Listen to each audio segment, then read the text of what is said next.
I think we've been trying to just make it simple. No swing thoughts, and how or just one key thought that I'll do throughout the week, and I think that way it just makes it more simple. And I'm not thinking about every component in the swing, and I think that's been the big key. I struck the ball really well last week, so it's good to continue that kind of form into this week.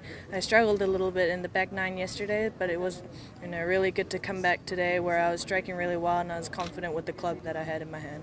Did you have to work on anything after the back nine yesterday? What did you?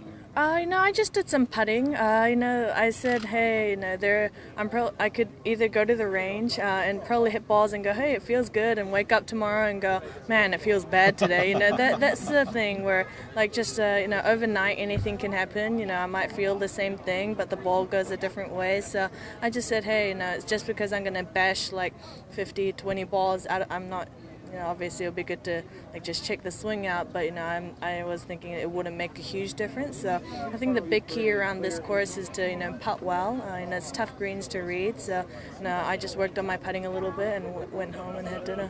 Talk about that last putt. It looked like you were almost afraid to look at it after you struck it. Yeah, I hit it a little too hard. I knew it was downhill, but it was on a steep slope. I thought it was going to be a little by, but then it kind of kept trickling and trickling even further and further, and I could kind of see that with Jenny's chip too, where it was good, and then it started coming back down. So when it's those kind of situations, you kind of have to laugh over it. You can't re-hit it or get a mulligan. So I just tried to focus on the second part, and I thought it was two good pars to finish with Jenny and I. What have you learned about playing with the lead and a decent lead?